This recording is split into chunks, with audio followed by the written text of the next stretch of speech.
எரேமியா தீர்க்க தரிசன புத்தகம் 31ஆம் அதிகாரம் 4, 5, 6, 7 வாசிக்கலாம். இஸ்ரவேல் என்னும் கன்னிகையே, மறுபடியும் உன்னை கட்டுவிப்பேன், நீ கட்டப்படுவாய். மறுபடியும் நீ மேள வாத்தியத்தோடும் ஆடல் பாடல் செய்கிறவர்களின் களிப்புள்ள கூட்டத்தோடும் புறப்படுவாய். மறுபடியும் சமாரியாவின் மலைகளிலே திராட்சை தோட்டங்களை நாட்டுவாய். நாட்டுகிறவர்கள் அவைகளை நாட்டி அதன் பலனை அனுபவிப்பார்கள்.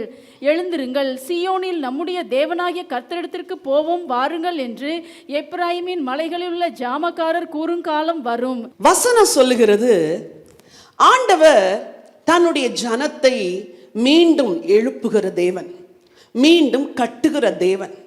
இன்றைக்கு அநேகருடைய வாழ்க்கையிலே பலவிதமான உடைவுகள், பலவிதமான நொறுக்குதல்கள், பலவிதமான வீழ்ச்சிகள். பல குடும்பங்கள் விழுந்து போனது உண்மை, பல வீடுகள் விழுந்து போனது உண்மை, பலருடைய ஆவிக்குரிய வாழ்க்கை விழுந்து போனது உண்மை, பலருடைய குடும்பத்தில் உள்ள பல நல்ல காரியங்கள் விழுந்து போனது உண்மை, தொழில்கள் விழுந்து போனது உண்மை, ஊழியம் விழுந்து போனது உண்மை. அப்படி என்றால் விழுந்து போன தேவ ஜனங்கள் திரும்ப எழும்புவது எப்படி? இன்றைக்கு கர்த்தர் எனக்கு கொடுத்த வார்த்தையை இருக்கிற நேரத்தில் சுருக்கமாய் உங்களோடு கூட பகிர்ந்து கொள்ள விரும்புகிறேன். இந்த அதிகாரத்தில் என் இருதயத்தை கவர்ந்த 2 வசனங்கள். 4வது வசனம் சொல்கிறது, இஸ்ரவேல் என்னும் கன்னிகையே, மறுபடியும் உன்னை கட்டுவிப்பேன். ஆண்டவர் சொல்றாரு, நான் திரும்ப உன் வாழ்க்கையை என்ன செய்ய போறேன்? கட்ட போகிறேன். ஒருவேளை நீங்க சொல்லலாம், நல்லா ஜெபிக்கிறேன், நல்லா வேத வாசிக்கிறேன், இதெல்லாம் நீங்க ஒரு பகுதி சொன்னா கூட சிலருக்கு ரொம்ப கஷ்டம். ஐயோ, நான் முந்தி ஜெபிச்ச மாதிரி ஜெபிக்க முடியல, முந்தி சந்தோஷமா இருந்த மாதிரி என் வீட்டில் சந்தோஷம் இல்லை, மன அழுத்தம் அதிகமாக இருக்குது, வீட்டில் பிரச்சனை ஜாஸ்தியா இருக்குது, எங்களால் சந்தோஷமாவே வாழ முடியல, இயல்பு வாழ்க்கை எப்போ வரும்னு ஆவலாய் காத்திருக்கிறோம் என்று சொல்லுகிறவர்கள் பலர். ஏதோ ஒரு இடத்துல உங்க வாழ்க்கை இடிக்கப்பட்டிருக்குது, ஏதோ ஒரு இடத்துல உங்க குடும்பம் தகர்க்கப்பட்டிருக்கிறது, ஏதோ ஒரு இடத்துல உங்க தொழில், உங்க ஊழியம் உடைக்கப்பட்டிருக்கிறது. ஆனால் ஆண்டவர் சொல்லுகிறார், இஸ்ரவேல் என்னும் கன்னிகையே, மறுபடியும் உன்னை கட்டுவிப்பேன், நீ கட்டப்படுவாய். அந்த மறுபடியும் மறுபடியும் என்ற வார்த்தை பல முறை வருகிறது. மறுபடியும் நீ மேள வாத்தியத்தோடும் ஆடல் பாடல் செய்கிறவர்களின் களிப்புள்ள கூட்டத்தோடும் புறப்படுவாய். மறுபடியும் சமாரியாவின் மலைகளிலே திராட்சை தோட்டங்களை நாட்டுவாய். நாட்டுகிறவர் அவைகளின் நாட்டி அதன் பலனை அனுபவிப்பார்கள். Again I will do it again, again I will build thee. ஆண்டவர் சொல்றார், நான் உன்னை திரும்ப கட்டுவேன், மறுபடியும் கட்டுவேன். எனக்கு இந்த வார்த்தை ஒரு பெரிய மகிழ்ச்சியை கொடுத்தது. எழும்பவே முடியாதா? மீண்டும் உயரவே முடியாதா? மீண்டும் இயல்பு வாழ்வுக்கு வரவே முடியாதா?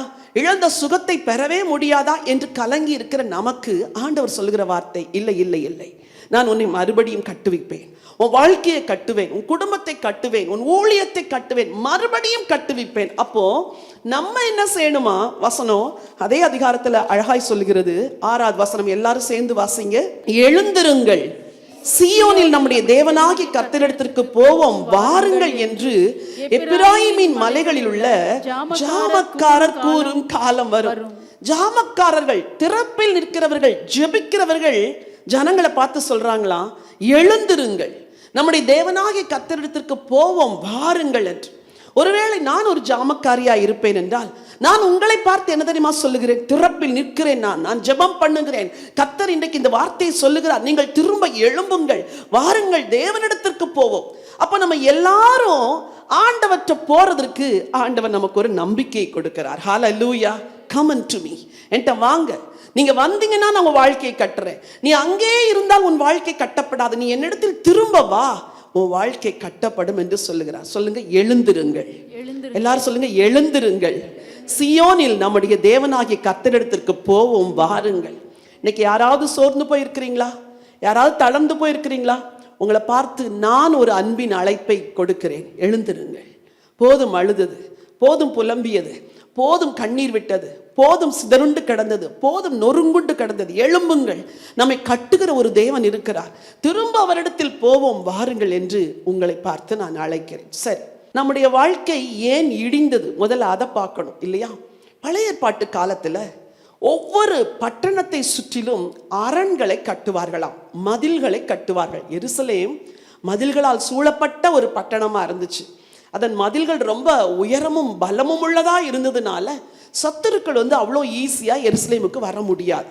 அப்போ பழைய ஏற்பாட்டு காலத்துல ஒரு பட்டணத்தை பிடிக்க வேண்டும் என்றால் முதலாவது அந்த மதிலை சுற்றி கொத்தளமிடுவார்கள்.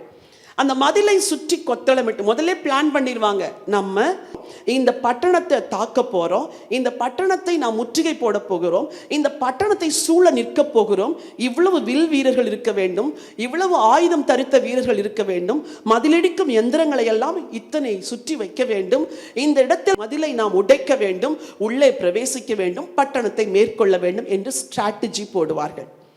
இன்றைக்கு அப்படி போட்ட ஸ்ட்ராட்டஜியில் ஒரு வசனத்தை உங்களுக்கு நான் வாசிக்க விரும்புகின்றேன். 2 ராஜாக்கள் 25:1-3 வரைக்கும். அவன் ராஜ்யபாரம் 9ஆம் வருஷம் 10ஆம் மாதம் 10ஆம் தேதியிலே பாபிலோன் ராஜாவாகிய நேபுகாத் நேச்சாரும் அவனுடைய எல்லா இராணுவமும் எருசலேமுக்கு விரோதமாய் வந்து அதற்கு எதிரே பாளையம் இறங்கி சுற்றிலும் அதற்கு எதிராக கொத்தளங்களை கட்டினார்கள். அப்படியே சிதேக்கியா ராஜாவின் 11ஆம் வருஷம் மட்டும் நகரம் முற்றுகை போடப்பட்டிருந்தது. 4ஆம் மாதம் 9ஆம் தேதியிலே பஞ்சம் நகரத்திலே அதிகரித்து தேசத்தின் ஜனத்திற்கு ஆகாரம் இல்லாமற் போயிற்று. நகரத்தின் மதிலில் திறப்பு கண்டது. நல்லா கவனிங்க. சிதேக்கியா அரசாண்ட காலத்திலே நேபுகாத் நேச்சார் ராஜா வந்து எருசலேமை முற்றுகை போட வருகிறார். எந்த வருஷம் வந்தார் அப்படின்னா 9ஆம் வருஷம் 10ஆம் மாதம் 10ஆம் தேதியிலே வந்து பட்டணத்தை சுற்றிக்கிறாங்க. நகரத்தின் மதிலிலே திறப்பு எப்ப கண்டதுன்னா 4ஆம் மாதம் 9ஆம் தேதியிலே பஞ்சம் நகரத்தில் அதிகரித்தது. 2வது வசனம். அப்படியே சிதேக்கியா ராஜாவின் 11ஆம் வருஷம் மட்டும் நகரம் முற்றுகை போடப்பட்டிருந்தது. எத்தனை வருஷம் அப்போ? 9வது வருஷத்துக்கு முற்றுகை போட வந்தாங்க. 10, 11 2 வருஷம் பட்டணத்தை சுற்றி முற்றுகை போட்டுட்டாங்க.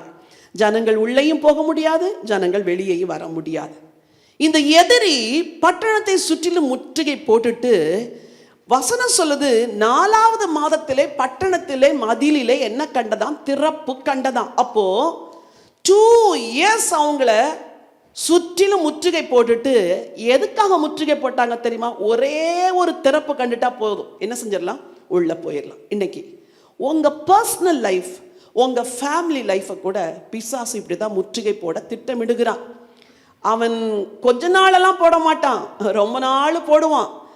ஒரு நாள் ஜாமக்காரராகிய நீங்கள் விழித்திராவிட்டால் அவன் ரொம்ப உஷாராயிருவான். அப்போ சுற்றிலும் வில் வீரர்களை நிறுத்தி பட்டணத்தின் மேல் இருக்கிறவர்கள் மேல் எறிவான். அப்புறம் அக்கினிய பந்தமா கட்டி உள்ள பட்டணத்துக்குள்ள போடுவாங்க. இப்படி பல காரியங்களை செஞ்ச பிறகு கடைசியில மதில் இடிக்கிற யந்திரத்தை வச்சு அலங்கத்தின் வாசல்களை, அலங்கத்தின் சுவர்களை உடைப்பாங்களாம். அது சாதாரணமா உடைக்க முடியாது.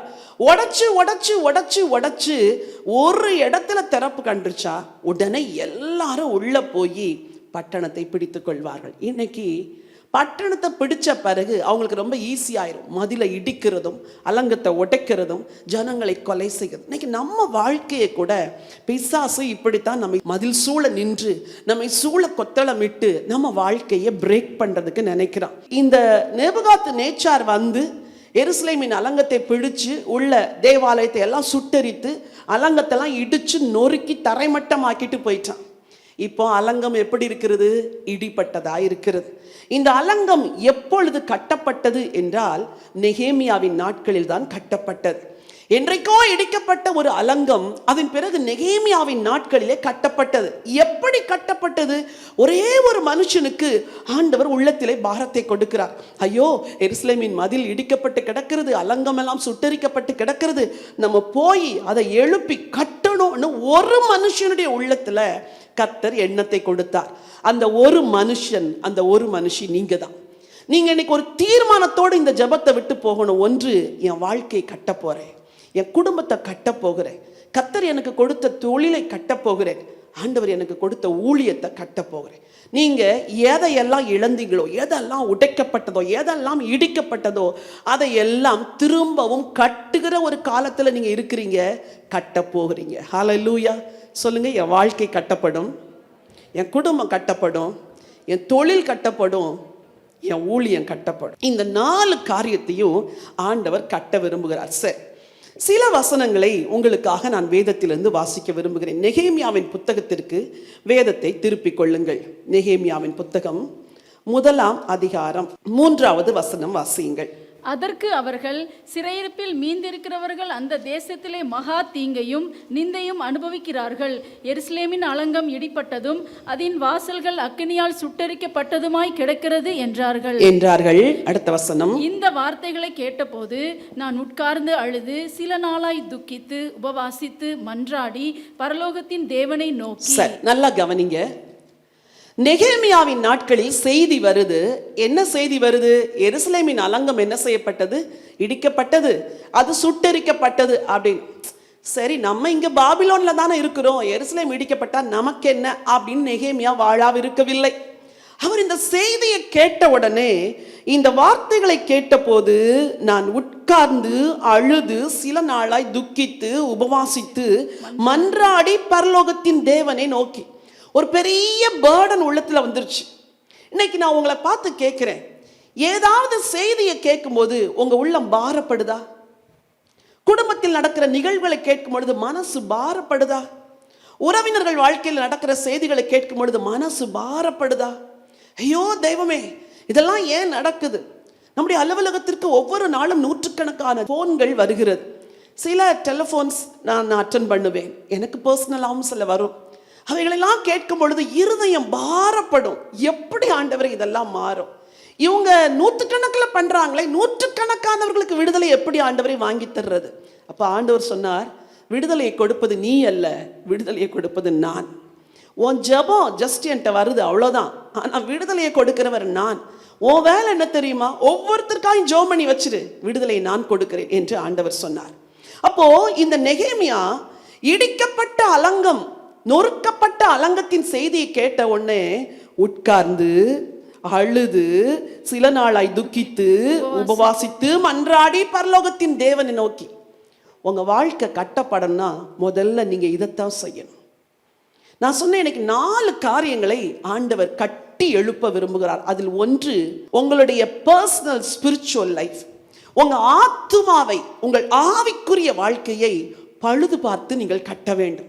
நீங்க பார்க்கணும், எங்க பிளவு இருக்குது, எங்க அலங்கம் உடைப்பட்டு கிடக்குது, எங்க திறப்பு கண்டிருக்குது, என் லைஃப்ல எதுல நான் வீக்கா இருக்கிறேன், எங்க சோர்ந்து போய் இருக்கிறேன், எங்க விழுந்து போய் கிடக்கிறேன். இன்னைக்கு நம்ம பலருக்கும் அது தெரிகிறதே இல்லை. இந்த நெகேமியா எல்லாம் ஜெபம் பண்ணி முடிச்ச உடனே மக்களை பார்த்து ஒரு காரியத்தை சொல்லுகிறார். 2 அதிகாரம் 17-18 வாசியுங்கள். எருசலேம் பாழாயிருக்கிறதையும் அதன் வாசல்கள் அக்கினியால் சுட்டெரிக்கப்பட்டு கிடக்கிறதையும் நாம் இருக்கிற சிறுமையும் பார்க்கிறீர்களே. நாம் இனி நிந்தைக்குள்ளாய் இராதபடிக்கு எருசலேமின் அலங்கத்தை கட்டுவோம் வாருங்கள் என்று சொல்லி, என் தேவனுடைய கரம் என்மேல் நன்மையாக இருக்கிறதையும் ராஜா என்னோட சொன்ன வார்த்தைகளையும் அவர்களுக்கு அறிவித்தேன். அப்பொழுது அவர்கள் எழுந்து கட்டுவோம் வாருங்கள் என்று சொல்லி அந்த நல்ல வேலைக்கு தங்கள் கைகளை திடப்படுத்தினார்கள். இந்த ஒரு மனுஷன் அழுது புலம்பி உபவாசித்து ஜெபிச்ச உடனே முதல்ல ஆண்டவர் என்ன தெரியுமா செஞ்சார்? ராஜாவின் கண்களில் தயை கிடைக்க செய்தார். 2 அதிகாரத்தை முதல் 4-5 வசனங்களை நீங்க வீட்டுல போய் படிங்க. இவர் அழுது உபவாசித்து பாபிலோன்ல இருக்கிற இவர், நான் எருசலேமுக்கு போகணும் தேவனே, நான் போய் அலங்கத்தை கட்டணும், இட்ஸ் a big task, அது பெரிய வேலை, அது மகா பெரிய வேலை, ஒரு தனி மனிதனாய் செய்ய முடியாது. ஆனால் அந்த மனுஷன் தேவனை நோக்கி ஜெபிக்கும் பொழுது பரலோகத்தின் தேவனுடைய கண்கள்ல ஆண்டவர் தயை கிடைக்க பண்ணினார், ராஜாவின் கண்களிலும் தயை கிடைக்க பண்ணினார். இன்னைக்கு நான் உங்களுக்கு சொல்றேன், நீங்க திரும்ப எழும்புகிறதுக்கு உபவாசித்து மன்றாடி தேவனை நோக்கி ஜெபிக்கும் பொழுது ஃபர்ஸ்ட் ஃபேவர் எங்கிருந்து வரும் தெரியுமா? உயர்ந்த ஒரு ராஜாவிட்ட இருந்து உங்களுக்கு வரும். ராஜாவின் தயவு கிடைக்க பண்ணுவார் ஆண்டவர், நிச்சயம் கிடைக்க பண்ணுவார்.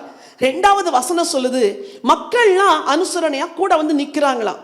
இவர் சொல்லுகிறார், நாம் இனி நிந்தைக்கு உள்ளாக இராதபடிக்கு நாம் எழுந்து அலங்கத்தை கட்டுவோம் வாருங்கள் என்று சொன்ன உடனே மக்கள் என்ன சொல்றாங்க? அடுத்த வசனம் 2:18. என் தேவனுடைய கரம் என்மேல் நன்மையாக இருக்கிறதையும் ராஜா என்னோட சொன்ன வார்த்தைகளையும் அவர்களுக்கு அறிவித்தேன். அப்பொழுது அவர்கள் எழுந்து கட்டுவோம் வாருங்கள் என்று சொல்லி அந்த நல்ல வேலைக்கு தங்கள் கைகளை திடப்படுத்த. முதல்ல தேவனுக்கு சொன்னாரு, 2வது ராஜாட்ட கேட்டாரு, 3வது ஜனங்கள்கிட்ட பேசுறாரு. ஜனங்கள் அந்த நல்ல வேலைக்கு தங்கள் கைகளை திடப்படுத்தினார்களாம். அப்படின்னா என்ன அர்த்தம்? உங்க பர்சனல் லைஃபையும் உங்க ஃபேமிலியையும் ரீபில்ட் பண்ணணும்னு நீங்க நினைக்கும் பொழுது பரலோகத்தின் தேவன் உங்களுக்கு கூட நிற்பார். பரலோகத்தின் தேவன் உலக ராஜாக்கள் கண்கள்ல தயை கிடைக்க வைப்பார். வேலை இழந்தீங்களா? தரித்திரம் இருக்குதா குடும்பத்துல? சமாதானத்தை இழந்தீங்களா? எங்கேயோ இருந்து தேவன் உங்களுக்கு ஃபேவர் கிடைக்க பண்ணுவார். அது எங்க இருந்து வரும்னு தெரியாது. ஒரு ராஜாவுடைய கண்கள்ல அழகா அந்த வசனத்தை வாசிங்க. 2ஆம் அதிகாரம் 4வது வசனம். அப்பொழுது ராஜா என்னை பார்த்து, நீ கேட்கிற காரியம் என்ன என்றார். அப்பொழுது நான் பரலோகத்தின் தேவனை நோக்கி ஜெபம் பண்ணேன். நல்லா கவனிங்க. இதெல்லாம் எத்தனையோ முறை பிரசங்கத்துல கேட்டிருக்கிறோம். ஆனா திறக்கப்பட்ட கண்கள்ல படிக்கும் பொழுது வசனம் அன்னைக்கு புதுசா இருக்கு. இவர் அழுது உபவாசம் பண்ணி ஜெபிக்கிறாரு. ராஜா நீ கேட்கிற காரியம் என்ன அப்படின்னு டைரக்டா ஒரு ஃபேவர் அனுப்புறார். இன்னைக்கு ப்ராஃபட்டிக்கா சொல்றேன், உங்களுக்கு டைரக்டா ராஜாட்ட இருந்து ஒரு ஃபேவர் வரும். You believe it. நான் விசுவாசிக்கிறேன். இனிமே எதுக்கு சின்னதா விசுவாசிக்கணும்? இனிமே எதுக்கு கொஞ்சமா விசுவாசிக்கணும்? இனிமே எதுக்கு நடக்காதுன்னு விசுவாசிக்கணும்? எல்லாம் நடக்கும். ராஜா தயை வரும், கர்த்தர் உதவி செய்வார். இப்படித்தான் விசுவாசிக்கணும். சரி, மக்கள் தங்கள் கைகளை கொடுத்தார்கள், திடப்படுத்தினார்கள். நெகேமியாவுடைய வார்த்தை பாருங்க. அதுக்கு எதிர்ப்புகள்லாம் வந்துச்சான். அடுத்த வசனத்துல படிக்கிறோம். ஆனால் 20வது வசனம் சொல்கிறது, அதற்கு நான் மறுமொழியாக, எல்லாரும் சேர்ந்து சொல்லுங்க, பரலோகத்தின் தேவனானவர் எங்களுக்கு காரியத்தை கைகூடி வர பண்ணுவார். அவருடைய ஊழியக்காரராகிய நாங்கள் எழுந்து கட்டுவோம். ஹல்லேலூயா. நீங்க இந்த மாதம் எல்லாம் வருகிற நாட்கள் எல்லாம் சொல்லணும், பரலோகத்தின் தேவன் எனக்கு காரியத்தை கைகூடி வர பண்ணுவார். எவ்வளவு நல்லா இருக்குல்ல வசனம். உங்களுக்கு விசுவாசத்தை உண்டு பண்ணலையா? எனக்கு ரொம்ப ஜாய்ஃபுல்லா இருக்குது. ஆண்டவர் காரியத்தை கைகூடி வர பண்ணுவார். நீங்க என்ன செய்யணும்? எழுந்து கட்டணும். சரி, உங்களுக்குன்னு ஒரு பர்சனலா மதில் இருக்குது, ஒரு அலங்கம் இருக்குது. ஒரு வசனத்தை வாசிக்க விரும்புகிறேன். ஏசாயா 60ஆம் அதிகாரம் 18வது வசனம். இனி கொடுமை உன் தேசத்திலும் அழிவும் நாசமும் உன் எல்லைகளிலும் கேட்கப்பட மாட்டாது. உன் மதில்கள் ரட்சிப்பென்றும் உன் வாசல்கள் துதி என்றும் சொல்லுவாய். அநேகருடைய பர்சனல் ஸ்பிரிச்சுவல் லைஃப். உன் மதில் என்னது? ரட்சிப்பு. உன் வாசல் என்னது? துதி. சுத்திலும் ரட்சிப்பு, அதுக்கு வாசலுக்கு பேர் என்னதான்? துதி. இன்னைக்கு அநேகருடைய ஸ்பிரிச்சுவல் லைஃப் உடைக்கப்பட்டதுனால ரட்சிப்பின் சந்தோஷமே இல்லை. ஆண்டவர் மேல ஒரு ஜாய்ஃபுல்லாவே அவர் தொழுது கொள்ளுறது, ஏதோ ஒரு கடமைக்கு ஜெபம், ஏதோ ஒரு கடமைக்கு வேத வாசிப்பு, ஏதோ ஒரு கடமைக்கு குடும்ப ஜெபம், ஏதோ ஒரு கடமைக்கு எல்லாம், ஏதோ ஒரு கடமைக்கு துதி. அந்த ஜாய்ஃபுல்லா காடை பிரைஸ் பண்ண நாட்கள் அநேகருடைய வாழ்க்கையில இல்லை. தட் மீன்ஸ் உங்க ஆவிக்குரிய அலங்கம் இடிக்கப்பட்டு கிடக்கிறது. ஆனால் ஆண்டவர் சொல்லுகிறார், நான் உன்னை திரும்ப எழுப்ப போகிறேன், நான் உன்னை திரும்ப கட்டுவேன், நீ மறுபடியும் கட்டுவிக்கப்படுவாய். நான் இன்னைக்கு உட்கார்ந்து யோசிச்சேன், ஆண்டவரே ஸ்பிரிச்சுவல் லைஃபை எப்படிப்பா ரீபில்ட் பண்றது? யாராவது சொல்லுங்க பார்க்கலாம். அதானே தெரியல, தெரிஞ்சிருந்தாங்க நாங்க இன்னைக்கோ கட்டியிருப்போமே அப்படின்னு சொல்றீங்க. சரி, நெகேமியாவுடைய வாழ்க்கையில அவர் என்ன செய்யறாரு? ராத்திரியில போய் நகரத்துல எங்கெல்லாம் அலங்கம் இடிபட்டிருக்குது அப்படின்னு பரிசோதித்தார். என்ன செய்தார்? பரிசோதித்தார். You have to check your spiritual life. ஒரு சாரி கட்டுறீங்க, திடீர்னு பார்த்தா அதில் ஏதோ ஒரு டேமேஜ் இருக்குது. உடனே என்ன செய்றீங்க? சாரியில இந்த எண்டுலேருந்து அந்த எண்டு வரைக்கும் செக் பண்ணுறீங்க, வேற எங்கேயாவது டேமேஜ் இருக்குதா அப்படின்னு. ஏன்னா அதை செக் பண்ணாமல் கட்டினா டேமேஜ் என்ன செஞ்சிடும்? இன்னும் அதிகமாயிரும். அப்படிதானே? வாழ்க்கை கூட அப்படிதான். நீங்கள் எங்கேயோ ஒரு இடத்துல இடிக்கப்பட்டிருக்குன்னா அதை செக் பண்ணி சரிப்படுத்தலை அப்படின்னா, முக்கியமாக ஸ்பிரிச்சுவல் லைஃப்பில் சொல்கிறேன், அப்புறம் டேமேஜ் ரொம்ப பெருசாயிரும். நான் ஆண்டவர்கிட்ட கேட்டேன், அப்பா நாங்கள் எங்கள் வாழ்க்கையை எப்படிப்பா பரிசோதிக்கணும் அப்படின்னப்போ ஆண்டவர் சொன்னார், என் வசனம் தான் கண்ணாடி. அப்படி தானே? காலையில் கண்ணாடி பார்த்தீங்களா? ஒரு தடவையாக பார்த்தோம், நாங்கள் 10 தடவை பார்த்தோம். ஒரு தடவையாக தலை சீவினோம், நாங்கள் 3 தடவை தலை சீவினோம். ஒரு தடவையாக பவுடர் போட்டோம், 4 தடவை பவுடர் போட்டோம். Okay, it's good. நல்லா அழகாக ட்ரெஸ் பண்ணுங்க, அழகாக உடுத்துங்க, எல்லாம் செய்யுங்க. ஆனால் இந்த வேத வசனம் இருக்குதே, இது ஒரு கண்ணாடி மாதிரி. அப்படி பார்க்கும்போது அது எங்கெங்கெல்லாம் ஃப்ளாஸ் இருக்குன்னு எல்லாத்தையும் காட்டிடும். ஸோ நம்ம லைஃப்பை பரிசோதிக்கணும்னா இதுதான் உங்களுக்கு. இந்த கண்ணாடியை வச்சு தான் உங்கள் லைஃப்பை பரிசோதிக்கணும். இன்னைக்கு ஒரு சாப்டர் நான் எடுக்கணும்னு விரும்புகிறேன், என்னோட கூட திருப்பிக்கோங்க. இன்னைக்கு எல்லாரும் உங்கள் ஸ்பிரிச்சுவல் லைஃப்பை பரிசோதிக்க போகிறீங்க. எங்கே இடிஞ்சு கிடக்குதுன்னு பார்க்க போகிறீங்க, எங்கே உடஞ்சி கிடக்குன்னு பார்க்க போகிறீங்க. நேரலையில் பார்க்குற நீங்கள் கேஷுவலாக இந்த செய்தியை கேட்காதீங்க. தயவு செய்து உங்கள் வாழ்க்கையை மாற்றுகிற ஒரு செய்தியாக இருக்கிறதுனால கொஞ்சம் கவனமாக இந்த செய்தியை கேளு. கொலோசேயருக்கு எழுதின நிருபம் 3ஆம் அதிகாரத்துக்கு திருப்பிக் கொள்ளுங்க. இந்த அதிகாரத்தில் எத்தனை வசனம் இருக்குது? கொஞ்சம் பின்னாடி திருப்பி பாருங்க. 25 வசனம் இருக்கு. சரி, இதுதான் இந்த ஒரு சாப்டர். இப்போ ஒரு உதாரணமாக உங்களுக்கு நான் கற்றுத்தர விரும்புகிறேன். இந்த அதிகாரம் உங்க வாழ்க்கையில, ஆவிக்குரிய வாழ்க்கையில எங்கெல்லாம் இடிஞ்சு போய் கிடக்குறீங்க அப்படின்னு சொல்லுகிற ஒரு அதிகாரம். எல்லாத்தையும் விளக்கி நான் சொல்ல முடியலனா கூட சில காரியங்களே உங்களுக்கு நான் விளக்கி சொல்ல விரும்புகிறேன். முதல் வசனமும் 2வது வசனமும் வாசியுங்கள். நீங்கள் கிறிஸ்துவுடன் கூட எழுந்ததுண்டானால் கிறிஸ்து தேவனுடைய வலது பார்சத்தில் வீற்றிருக்கும் இடத்தில் உள்ள மேலானவைகளை தேடுங்கள், பூமியில் உள்ளவைகளை அல்ல, மேலானவைகளையே நாடுங்கள். நல்லா சொல்லுங்க, எதை தேடக்கூடாது?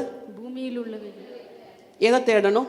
மேலான. சரி, முதல்ல உங்க லைஃபை செக் பண்ணுங்க. நீங்க எல்லா நாளும் மேலானதை தேடுறீங்களா, பூமியில் உள்ளதை மட்டும் தேடுறீங்களா? உங்க ஹார்ட்ல கை வச்சு யோசிச்சு பார்க்கணும், நான் எதுலெல்லாம் மேலான காரியத்தை நாடுறேன், ஆண்டவருக்கு பிரியமா எதெல்லாம் செய்யணும்னு மேலான காரியத்தை நாடுறேன். சிலருடைய ஜெபமே வீடு வேணும் ஆண்டவரே, வேலை வேணும் ஆண்டவரே, ஆண்டவரே பிள்ளை பிறக்கணும் ஆண்டவரே, கல்யாணம் ஆகணும் ஆண்டவரே, கடன் மாறணும் ஆண்டவரே, கீழானதையே தேடிட்டு இருக்கிறீங்க. இன்னைக்கு நான் சொல்றேன், அதெல்லாம் ஆண்டவர் பார்ப்பார். முதலாவது தேவனுடைய ராஜ்யத்தையும் அவருடைய நீதியும் தேடுங்கள், அப்பொழுது இவைகளெல்லாம், இதெல்லாம் ஆடட் பிளஸ்ஸிங். இதுக்கு போய் நீங்க கீழானதை பார்க்கணும் அவசியம் இல்லை. இந்த வசனத்தை வச்சு உங்க லைஃபை, ஓ என் அலங்கம் கொஞ்சம் இடிபட்டிருக்குல்ல, நான் கீழானதையே தேடிட்டு மேலானதை தேடாதனால அங்க இருக்கிற செங்கல் என்ன செஞ்சிருச்சு, விழுந்துருச்சு. ஒரு செங்கல் விழுந்தா போதும், பிசாசுக்கு உள்ள வந்துருவான். நான் மேலானதை மட்டும் தேடி இருந்தேன்னா நான் அப்படி இருந்திருக்க மாட்டேன். என்னுடைய சிநேகிதி ஒரு முறை காலேஜ் டேஸ்லாம் முடிஞ்ச பிறகு ஒரு நாள் என்னை சந்திக்கும் போது சொன்னாங்க, ஜெயராணி நீ அந்த காலேஜ் டேஸில் உங்கள் அப்பா அம்மா என்ன சொல்லுவாங்க, உங்கள் வீட்டில் என்ன சொல்லுவாங்க, எதையுமே மைண்ட் பண்ணாமல் நீ வெறித்தனமாக ஆண்டவரை ஃபாலோ பண்ண, அதனால தான் உன் குடும்பமெல்லாம் இன்றைக்கி எப்படி வந்துருச்சு, கடவுளுக்குள்ளே வந்துருச்சு. நாங்கள் பயந்து பயந்து இருந்தனால எங்கள் வீட்டாரெலாம் ரட்சிக்கப்படலை. இதை நான் பெருமைக்காகலாம் சொல்லலை, தயவுசெய்து அப்படிலாம் சொல்கிறேன்னு யாரும் நினச்சிக்காதீங்க.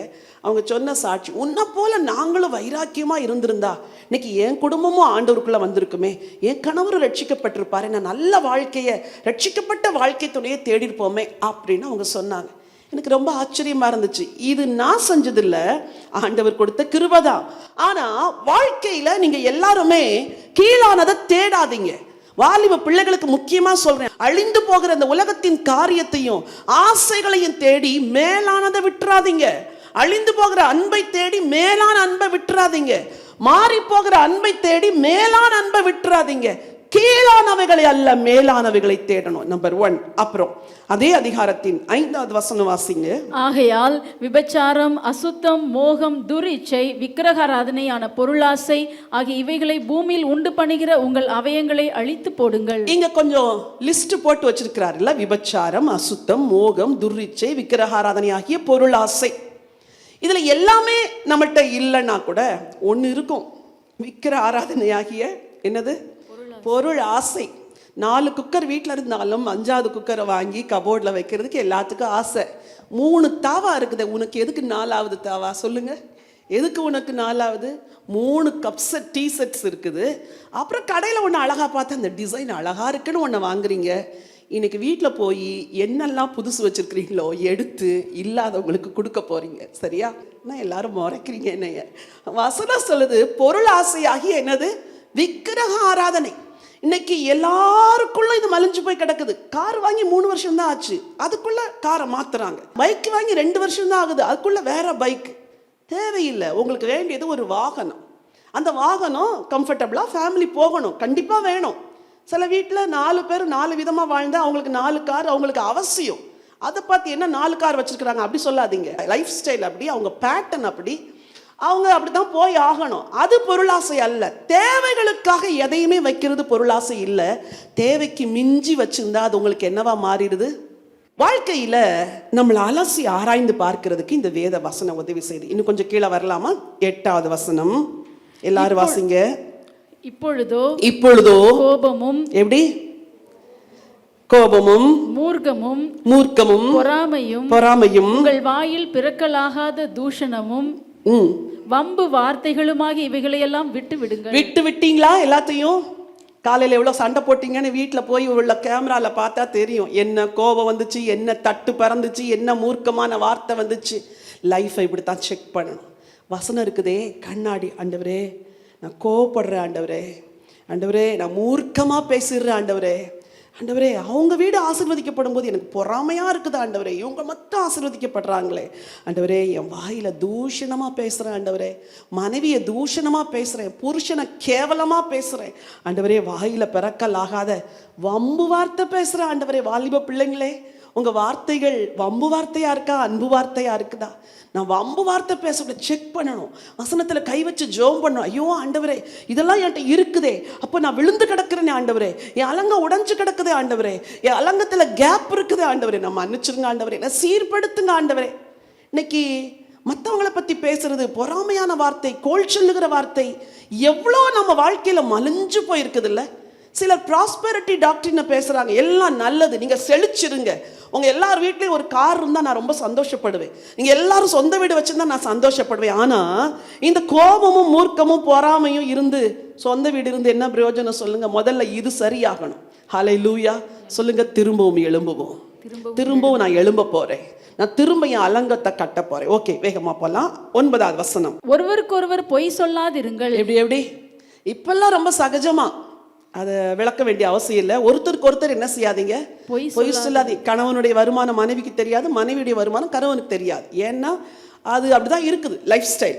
ஒருவருக்கொருவர் பொய் சொல்லாதிருங்கள், பழைய மனுஷனையும் அவன் செய்கைகளையும் களைந்து போட்டு ஜெபம் பண்ணணும். ஆண்டவரே என் பழைய மனுஷன், பழைய குணம், நான் பழைய மாதிரியே சில சமயம் யோசிக்கிறேன் ஆண்டவரே, பழைய மாதிரியே இருக்கிற ஆண்டவரே, பழைய மாதிரியே சிக்கி கிடக்கிறேன். இப்பெல்லாம் இந்த வாட்ஸ்அப் குரூப் ஸ்கூல் டேஸ் உள்ள ஃப்ரெண்ட்ஸ் எல்லாம் ஜாயின் பண்ணிடுறாங்களா, அதில் 90 பேர் ரட்சிக்கப்பட்டிருக்க மாட்டாங்க. ஆனால் நீங்கள் அவங்களோட கனெக்ஷன் வச்சு, கம்யூனிகேஷன் வச்சு, அவங்க போடுற ஜோக்கை ரசிச்சு, இப்படியெல்லாம் வாழ்க்கை கொஞ்சம் அப்படி போகுதா? போகலல்ல, போகுதா? நம்மளே நம்ம செக் பண்ணோம். ஓ நான் அதில் விழுந்து கிடக்கிறேன் ஆண்டவரே, அவங்க போடுற சில சுத்தமில்லாத காரியத்தை நான் பார்க்குறேன் ஆண்டவரே, ஃப்ரெண்ட்ஸுகளுக்கு ரிப்ளை பண்ணுறேன், வேற மாதிரி ரிப்ளை பண்ணுறேன் ஆண்டவரே, என்னை மன்னிச்சிருங்க ஆண்டவரே. திரும்ப எழும்புவோம். வாசிக்கலாம் 10வது வசனம். தன்னை சிருஷ்டித்தவருடைய சாயலுக்கு ஒப்பாய். ஆண்டவரே நான் உங்க சாயல் இருக்கிறேன் ஆண்டவரே, உங்களை மாதிரி பேசுறேனா, உங்களை மாதிரி அன்பு கூறுறேனா, உங்களை மாதிரி மன்னிக்கிறேன் ஆண்டவரே, செக் பண்ணுங்க. திரும்ப வரலாம். 12வது வசனம். ஆகையால் நீங்கள் தேவனால் தெரிந்து கொள்ளப்பட்ட பரிசுத்தரும் பிரியருமாய் உருக்கமான இரக்கத்தையும் தயவையும் மனத்தாழ்மையும் சாந்தத்தையும் நீடிய பொறுமையும் தரித்து. அப்படியே வரிசையா வருது. 25 காரியத்தை நான் குறிச்சு வச்சிருக்கிறேன். சரி, 18 வாசியுங்கள். மனைவிகளே கர்த்தருக்கு கேட்கும்படி உங்கள் புருஷருக்கு கீழ்ப்படியுங்கள். கீழ்ப்படுகிறீங்களா? கீழ்ப்படுகிறோமா? மனைவிகளே கர்த்தருக்கு ஏற்றபடி, கர்த்தர் சொல்ற மாதிரி காலையில தான் பேசிட்டு வந்து எதிர்த்து அதான் ஆண்டவர் பேசுறாரு அப்படின்னு சொல்றீங்களா? கர்த்தருக்கு ஏற்றபடி கீழ்ப்படிந்திருங்கள். அடுத்து புருஷர்களே உங்கள் மனைவிகளில் அன்பு கூறுங்கள், அவர்கள் மேல் கசந்து கொள்ளாதிருங்கள். பல புருஷர்களுடைய வீக்னஸ் என்ன தெரியுமா? அப்படி மனைவி மேல கசந்து கொள்றது. மற்றவங்க செய்யறதெல்லாம் பாராட்டுவாங்க, ஆனா ஒய்ஃப் செய்யறதுக்கு ஒரு நாளும் பாராட்டு கிடைக்காது.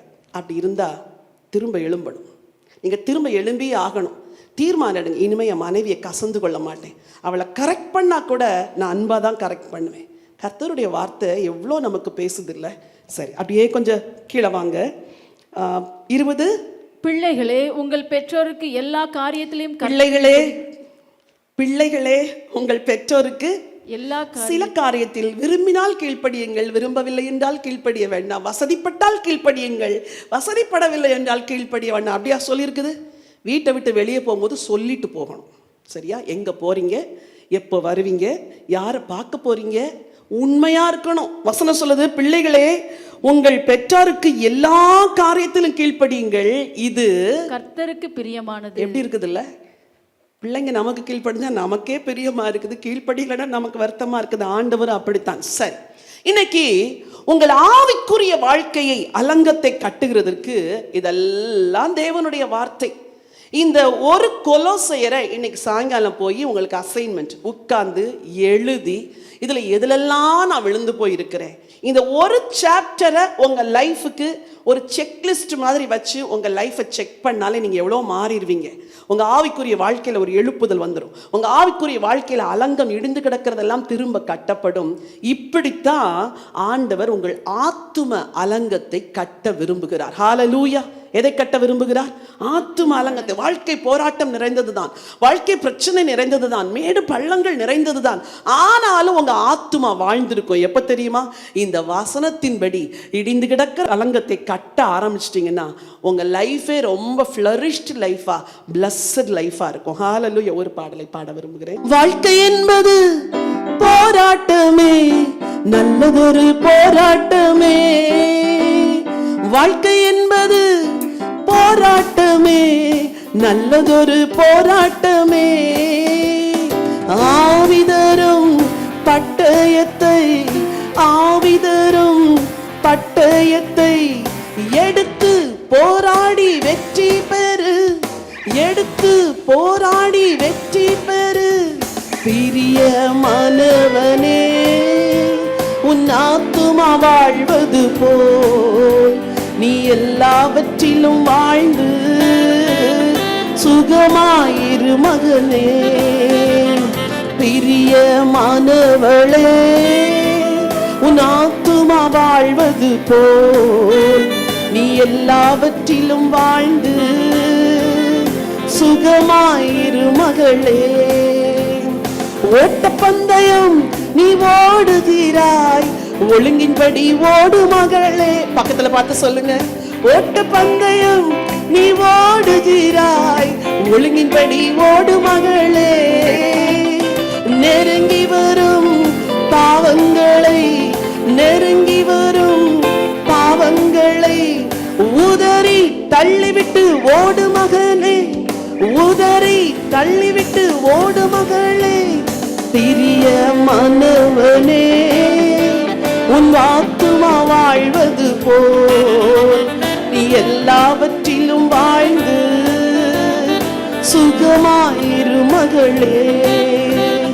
பிரியமானவனே, உன் ஆத்துமா வாழ்வது போல் நீ எல்லாவற்றிலும் வாழ்ந்து சுகமாயிரு மகனே. ஹalleluya. உங்க ஆத்துமாவை பழுது பார்த்து கட்ட கட்ட கட்ட உங்க ஆத்துமா எழும்பும், உங்க ஆத்துமா வாழும், உங்க ஆத்துமா செழிக்கும், உங்க ஆத்துமா ஆண்டவரை நேசிக்கும், உங்க ஆத்துமா உயிரோடு இருக்கும். ஹalleluya. மீண்டும் கட்டும்படி ஆண்டவர் விரும்புகிறார். ரெண்டாவது, இவர்கள் எல்லாரும் என்ன செஞ்சாங்களா? நெகேமியாவின் நாட்களில் அலங்கத்தை பழுது பார்த்து கட்டினார்கள். 3ஆம் அதிகாரம் எடுத்துக்கொள்ளுங்க. நெகேமியாவின் புத்தகம் 3ஆம் அதிகாரம் முதல் வசனத்தை வாசிங்க. அப்பொழுது பிரதான ஆசாரியனாகிய எலியாசிபும் அவன் சகோதரராகிய ஆசாரியர்களும் எழுந்து ஆட்டு வாசலை கட்டினார்கள். லிசன், அலங்கம் எல்லாம் இடிபட்டு கிடக்குது. ஒரு இடம் இல்ல, 2 இடம் இல்ல, பல இடத்துல. ஏன்னா எதிரிகள் வந்து எல்லாத்தையும் உடைச்சு தரைமட்டமாக்கி எருசலேம் தேவாலயத்தெல்லாம் உடைச்சு சுக்குநூறாக்கி சுட்டரிச்சுட்டு போயிட்டாங்க. இன்னைக்கு அலங்கத்தை பார்த்தா எல்லாம் இடிஞ்சு போய் கிடக்குது. இடிஞ்சு கிடக்கிற ரெண்டாவது என்ன தெரியுமா? உங்க குடும்பம். இன்னைக்கு பல குடும்பங்கள் ஆண்டவர் விரும்புகிற ஸ்டாண்டர்ட்ல இல்லை. ஆண்டவர் எதிர்பார்க்கிற அழகு பல குடும்பங்கள்ல, நம்ம குடும்பங்கள்ல இல்லை. ஒவ்வொரு குடும்பமும் விழுந்து கிடக்குது. 2 வாரத்துக்கு முன்னாக தியானித்தோம் இல்லையா? விழுந்து போன தாவீதின் கூடாரத்தை நான் திரும்ப எழுப்பி அதன் திறப்புகளை எல்லாம் அடைப்பேன். இப்போ ஆண்டவர் சொல்றாரு, விழுந்து போன உடைந்து போன உன் குடும்பத்தின் அலங்கத்தை நான் கட்ட விரும்புகிறேன். இந்த அலங்கத்தை கட்டுகிற பணியில எல்லாரும் சொன்னாங்கல்ல, நாங்க உங்க கூட என்ன செய்வோம்? சேர்ந்து எழுந்து கட்டுவோம். குடும்பமாய் வந்தார்கள். நான் கணக்கு போட்டு பார்த்தேன், 50 குடும்பங்களின் பெயர் இங்க சொல்லப்பட்டிருக்கு. 50 ஃபேமிலிஸ். அவ்வளோதான், எல்லாம் ஜாயின் பண்ணிட்டாங்க. Come let's build the wall of Jerusalem. நம்ம வந்து எருசலேமின் அலங்கத்தை கட்டுவோம் அப்படின்னு ஒவ்வொருவரும் கட்டுறாங்க. முதல்ல யார் கட்டினாராம்? பிரதான ஆசாரியனாகிய எலியாசிபும் அவன் சகோதரராகிய ஆசாரிகளும் எழுந்து ஆட்டு வாசலை கட்டினார்கள். லிசன், அருமையான சகோதர சகோதரிகளே, உங்க குடும்பத்தை நீங்க அந்த நாட்கள்ல கட்டணும். அநேக குடும்பங்கள்ல ரட்சிப்பு இல்லை, அநேக குடும்பங்கள்ல சமாதானம் இல்லை, அநேக வீடுகள்ல சந்தோஷம் இல்லை, அநேக வீடுகள்ல மகிழ்ச்சி இல்லை. சரி, நான் யோசித்தேன், ஃபேமிலிஸ்ல எதை ஆண்டவரே கட்டணும், குடும்பங்கள்ல எதை கட்டணும் என்றால் ஆண்டவர் 3 காரியத்தை சொன்னார். ஒன்று, உறவுகள், உடைந்து போன உறவுகளை நீங்க கட்டணும். ரெண்டாவது, உண்மையை கட்டணும். குடும்பத்தில் பல குடும்பங்கள்ல உண்மையே இல்லை, கணவன் மனைவிக்கு உண்மையா இல்லை, மனைவி கணவனுக்கு உண்மையா இல்லை, பிள்ளைகள் பெற்றோருக்கு உண்மையா இல்லை, பெற்றோர்கள் பிள்ளைகளுக்கு உண்மையா இல்லை. பல ரீசன்ஸ் இருக்குது. ஆனால் ஆண்டவர் எனக்கு சொன்ன 3 காரியத்தை உங்களுக்கு சொல்ல விரும்புகிறேன். 3வது, உங்கள் உழைப்பை கட்டி எழுப்பணும். 3 காரியம் சொன்னேன். உறவுகளை கட்டணும், உண்மையுள்ள வாழ்க்கையை கட்டணும், 3வது உங்கள் உழைப்பை கட்டணும். வேகமா சில வசனங்கள் எடுத்து உங்களுக்கு நான் வாசிக்க விரும்புகிறேன். 2 சாமுவேலின் புத்தகம் 14ஆம் அதிகாரத்தில் தாவீதின் குடும்பத்துல ஒரு பிரச்சனை. தாவீது ஆண்டவரை நேசிக்கிறவர், ஆண்டவரை நேசிக்கிற ஒரு ராஜா. அந்த வீட்டில் பல பிரச்சனை வந்துச்சு. அந்த வீட்டில் உள்ள அவருடைய மகளை அதே வீட்டில் உள்ள அவருடைய இன்னொரு மனைவியின் மகன் கெடுத்து போட்டான். இது நடந்தது தாவீதின் குடும்பத்தில் தான் நடந்துச்சு. தாவீதின் குடும்பத்தில் வந்த ஏராளமான பிரச்சனைகளிலே இந்த 14ஆம் அதிகாரத்தில் சொல்லப்பட்ட பிரச்சனையும் ஒன்று. முதல் வசனம் வாசிங்க. ராஜாவின் இருதயம் அப்சலோமின் மேல் இன்னும் தாங்களாய் இருக்கிறதே செருயாவின் குமாரன் யோவாப் கண்டு. ராஜாவின் இருதயம் அப்சலோமின் மேல் இன்னும் தாங்களாய் இருக்கிறதே செருயாவின் குமாரன் யோவாப் கண்டு. ராஜாவுக்கு ஏன் அப்சலோம் மேல வருத்தம் அப்படின்னா, முந்தின அதிகாரத்தை படிச்சு பாருங்க. தாமார் என்ற தாவீதின் மகளை தாவீதின் இன்னொரு மகன் கெடுத்து விட்டான். தாமார் அப்சலோமின் தங்கச்சி. அதனால அவனுக்கு கோபம் வந்து அங்க ஒரு பெரிய பிரச்சனைகள்லாம் வந்துச்சு. இதனால தாவீதுக்கு அப்சலோமின் மேல் பயங்கர வருத்தம். ரொம்ப நாளா பேசல. யோவாப் இதை பார்த்துட்டே இருக்கிறார். யோவாப் புத்தியுள்ள ஒரு படை தளபதி. அவன் என்ன செய்கிறார், ஒரு ஸ்திரீயை அழைச்சு, நீ ராஜாட்ட போய் இப்படி ஒரு காரியத்தை சொல்லி, ராஜா எனக்கு நீதி செய்யணும்னு சொல்லு, அப்ப ராஜா உனக்கு பேசுவாரு, அப்போ நீ ராஜாவுக்கு புத்தி சொல்லணும் அப்படின்னு ஒரு பெண்ணை அழைத்து அனுப்புறார். கொஞ்சம் யோசிச்சு பாருங்க, அவளுக்கு எவ்வளோ பயம் இருந்திருக்கும்ல. ராஜாவுக்கு போய் நான் புத்தி சொல்றதா? ஸ்திரீகளே உங்களுக்கு சொல்றேன், புத்தியுள்ள ஸ்திரீகளா இருந்தா உங்க புருஷமாரே உங்க புத்தியை கேட்பாங்க. நீங்க பல நேரத்துல புத்தி இல்லாத ஸ்திரீகளை போல போய் சொல்ல வேண்டிய நேரத்துல சொல்லாமலும் சொல்ல வேண்டாத நேரத்துல சொல்றதுனால தான் குடும்பத்துல பிரச்சனை கூடுது. நீங்க மட்டும் தேவனுடைய அபிஷேகத்தினால நிறைந்திருந்தால் உங்கள் கணவரும் உங்க பேச்சை கேட்பாரு, உங்க பிள்ளைங்களும் உங்க பேச்சை கேட்கும். இங்கே ஒரு பெண்ணை அழைத்து ராஜாவின் இடத்துல அனுப்புகிறார். கான்வர்சேஷன் தொடருது. ரொம்ப இன்ட்ரெஸ்டிங்கா இருக்கும் அதை படிக்கிறதுக்கு. நீங்க வீட்டில் போய் படிச்சு பாருங்க. அவ போய் பல காரியத்தை கேட்டுட்டு 18வது வசனம் வாசிங்க. அப்பொழுது ராஜா அந்த ஸ்திரீக்கு பிரதியுத்தரமாக, நான் உன்னிடத்தில் கேட்கும் காரியத்தை நீ எனக்கு மறைக்க வேண்டாம் என்றான். அதற்கு அந்த ஸ்திரீ, ராஜாவாகிய ஆண்டவர் சொல்வாராக என்றாள். அப்பொழுது ராஜா, இதிலெல்லாம் யோவாப் உனக்கு உட்கையா இருக்கவில்லையா என்று கேட்டான். பாருங்க, ராஜா கண்டுபிடிச்சிட்டாரு. யோவாப் தானே உனக்கு சொல்லி இதெல்லாம் அனுப்பிச்சது அப்படின்ட்டு. அப்போ உண்மையை ஒத்துட்டு அவர் சொல்றா, ராஜா நீர் வந்து எல்லாமே நீதியாய் செய்வீர், ஆனா உங்க குடும்பத்துல உங்க மகன் அப்சலோம்ட்ட நீர் ஏன் பேச மாட்டேங்கிறீர், அவனை கூப்பிடணும் அப்படின்னு சொல்லி பேசின உடனே தாவீது கூப்பிடுறார் அப்சலோமை. அந்த குடும்பத்தில் இருந்த பகை அன்றைக்கு மாறுச்சு. இன்னைக்கு உங்களை பார்த்து கேட்குறேன், உங்க குடும்பத்துல எத்தனை பேர் கூட எவ்வளோ நாள் பேசாம இருக்கிறீங்கல்ல? அதாவது பேசாம இருக்கிறது, கசப்பை வச்சுக்கிட்டு பேசாம இருக்கிறது ஒன்று, கசப்பே இல்லாம பேசாம இருக்கிறது ஒன்று. பல சூழ்நிலைகளின் மித்த சிலர்கிட்ட பேசாம இருப்போம், அது வேற. ஆனா மனசுக்குள்ள கசப்பை வச்சுக்கிட்டு பேசவே மாட்டேன். சிலர் சொல்லுவாங்க, செத்தாலும் பேச மாட்டேன், செத்தாலும் அவன் வீட்டை மிதிக்க மாட்டேன். எப்படி மிதிப்பீங்க செத்த பிறகு? இதெல்லாம் எவ்வளவு பைத்தியக்காரத்தனமான வார்த்தைகள்ல. இன்னைக்கு இப்படி வைராக்கியம் இருக்குதா? தாவீது பக்தன், ஆனா அவர் உள்ளத்துல ஒரு மன விசனத்தினால கசந்து மகன்கிட்ட பேசாதிருக்கிறார். குடும்பங்களில் உறவுகளை திரும்ப கட்டி எழுப்படும். இன்னைக்கு வீட்டில் போய் உட்காந்து லிஸ்ட் போடுங்க, என் குடும்பத்தில் யார் யார்கிட்டலாம் நல்ல உறவு இல்லை, நான் போய் எல்லாத்தையும் செட்ரைட் பண்ண போறேன். என்னால் முடிஞ்ச அளவுக்கு எல்லாரோடு உள்ள நல்ல உறவை முதல்ல நான் மெயின்டைன் பண்ண போறேன்.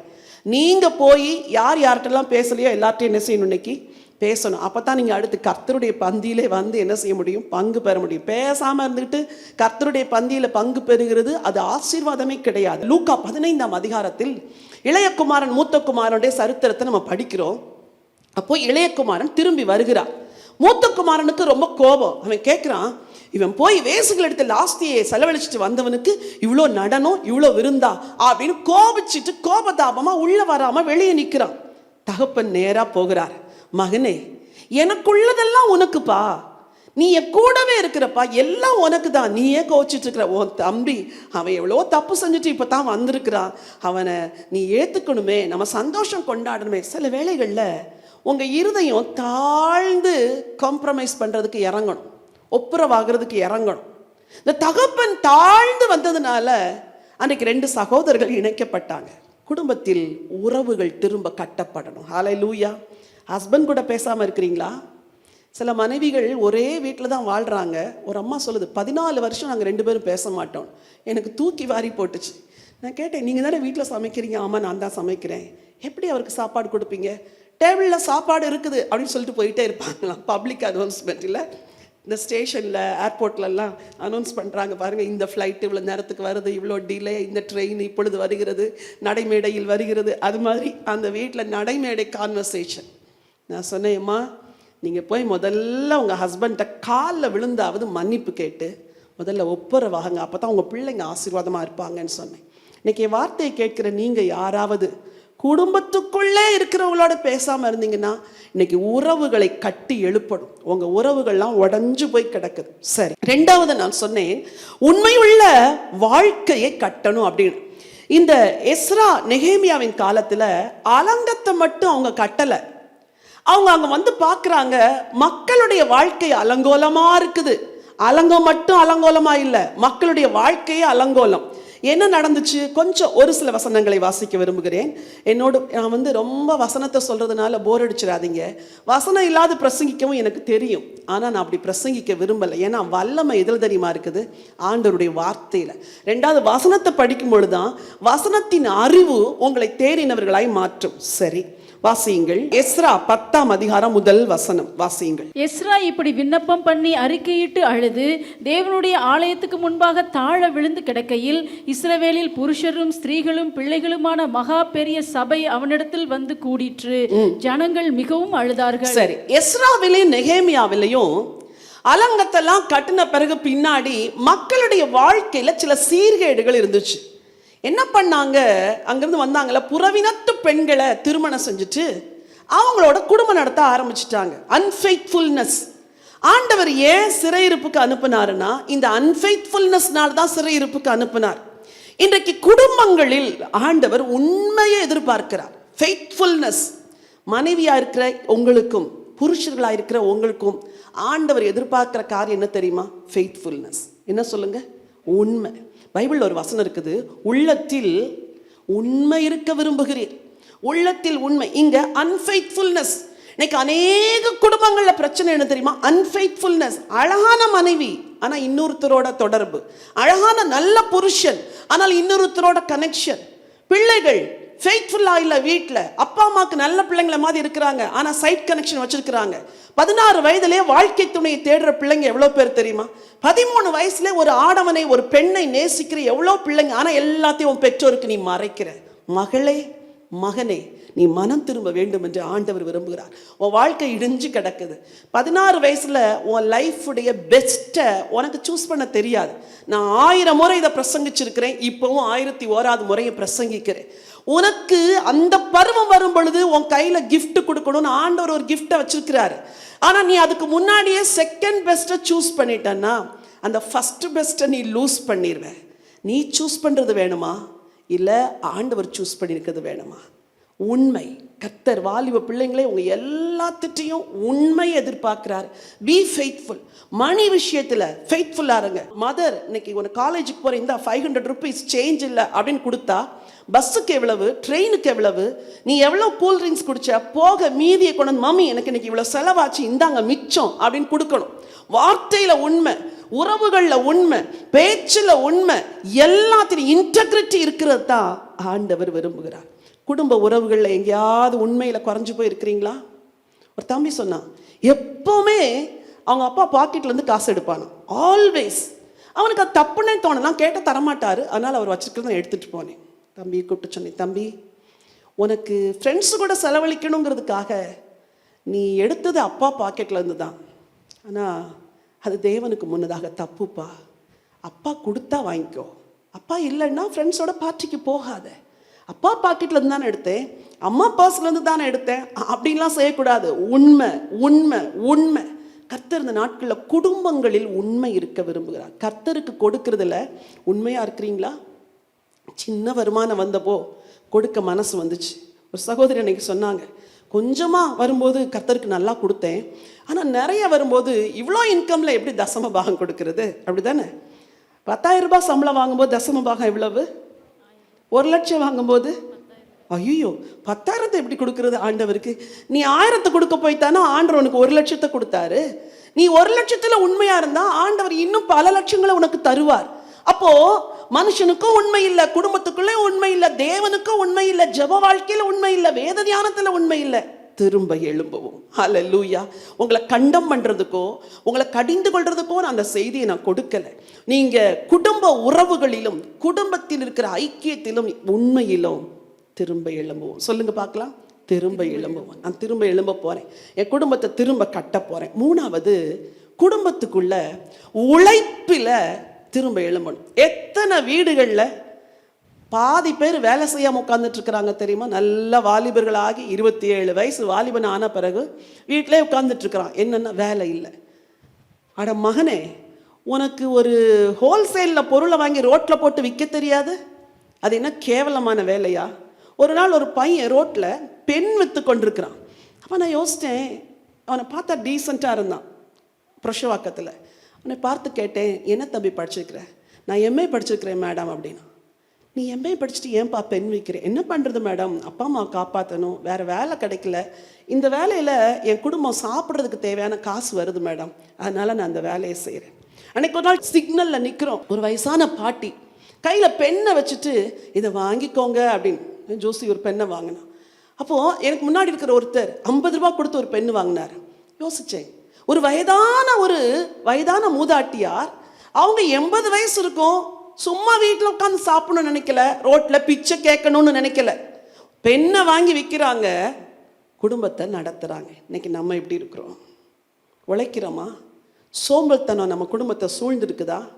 பிள்ளைங்க டைமுக்கு எழும்புறீங்களா? லேட்டாக எழும்புறீங்களா? டைமுக்கு எழும்புனா நீ தேவனை தேட முடியும், நீ லேட்டாக எழும்புனா தேவனை தேட முடியாது. இன்னைக்கு கர்த்தர்ட்ட திரும்பலாமா? குடும்பமா கர்த்தர்ட்ட திரும்புவோமா? ஆண்டவரே நாங்கள் திரும்புகிறோம் ஆண்டவரே, உங்கள் ஆத்துமாவின் அலங்கம் திரும்ப கட்டப்பட வேண்டும், உங்கள் குடும்பத்தின் அலங்கம் திரும்ப கட்டப்பட வேண்டும். 3வதாக, உங்களுடைய ஊழியம். இன்னைக்கு உங்களில் ஒரு சிலர் ஊழியம் செய்கிறீங்க. நான் நேரலையில் பார்க்கிற உங்களுக்காகவும் பேச விரும்புகிறேன். ஒரு வசனத்தை வாசிக்கலாம். மார்க்கு 1:19 வாசிக்கலாமா? அவன் அவ்விடம் விட்டு சற்று அப்புறம் போன போது செபதேயுவின் குமாரன் யாக்கோபும் அவன் சகோதரன் யோவானும் படவிலே வலைகளை பழுது பார்த்து கொண்டிருக்கிறதை கண்டு உடனே அவர்களையும் அழைத்தார். ஆண்டவர் தன்னுடைய சீஷர்களை தெரிந்து கொள்ள போகிறாரு. 2 பேரு படவிலே வலைகளை என்ன செய்யறாங்களாம்? பழுது பார்க்கிறார்கள். இந்த நாட்களில் ஃப்ரீயாக வெளியே போக முடியல, இல்லை போன லண்டேஸுக்கு வெளியூர்களுக்கு ஊழியத்துக்கு போகிறது, அதுக்கு பிறகு வீட்டுக்குள்ளே இருக்கிறோம். அப்போது வெளியே போக முடியல, ஊழியம் இல்லை, சபை கூடுகை குறைஞ்சிருச்சு, மக்களும் கம்ஃபர்டபுள் ஆகிட்டாங்க, அவங்களுக்கு ஆன்லைனில் பார்க்குறது தான் இப்போல்லாம் ரொம்ப வசதியாக இருக்குது, ஆலயத்துக்கு நேராக வர விரும்பலை. இந்த நாட்களில் ஊழிய செய்கிறவங்க உங்கள் வலைகளை நீங்கள் பழுது பார்க்க வேண்டும். உங்கள் வலைகளை பழுது பார்க்கத்தான் கர்த்தர் இந்த நாட்களை கொடுத்திருக்கிறார். வேகமா உங்க வலைகளை நீங்க எப்படி பழுது பார்க்கணும்? 5 காரியங்களை சுருக்கமா சொல்ல விரும்புகிறேன். உங்க இன்டென்ஷன், நீங்க மினிஸ்ட்ரி பண்ற ஒரு வாலிப பெண்ணாய், ஒரு போதகராய், ஒரு ஸ்திரீயாய் இருப்பீர்கள் என்றால் 5 காரியங்களை நீங்க பழுது பார்க்கணும். இங்கேயும் நிறைய பேர் ஊழியம் செய்றீங்க, நீங்க பழுது பார்க்க வேண்டிய காரியங்கள், திரும்ப கட்ட வேண்டிய காரியத்தை சொல்றேன். நம்பர் 1, நான் ஆத்துமாக்களுக்காகத்தான் ஊழியம் செய்கிறேனா, இல்லை புகழுக்காக ஊழியம் செய்கிறேனா, பெயருக்காக ஊழியம் செய்கிறேனா? இதை செக் பண்ணணும். உண்மையா நான் இந்த செய்தியை கொடுக்கறதுக்கு முன்னாடி காலையில் என்ன செக் பண்ணிட்டு வந்தேன். ஒவ்வொரு தேர்ஸ்டேயும் போகிறேனே, ஆண்டவரே நான் உண்மையாக சோல் மேலே இருக்கிற பேர்டன்லாம் ஊழியம் செய்கிறேனா, இல்லை வேற எதுலையும் ஊழியம் செய்யலாம், என்ன நான் செக் பண்ணிட்டு நின்று தான் உங்களுக்கு நான் பிரசங்கிக்கிறேன். ஒரு வசனத்தை வாசிக்க விரும்புகிறேன். 2 கொரிந்தியர் 12:15. ஆதலால் நான் உங்களில் எவ்வளவு அதிகமாய் அன்பு கூறுகிறேனோ அவ்வளவு குறைவாய் உங்களால் அன்பு கூறப்பட்டிருந்தாலும் மிகவும் சந்தோஷமாய் நான் உங்கள் ஆத்துமாக்களுக்காக செலவு பண்ணப்படவும்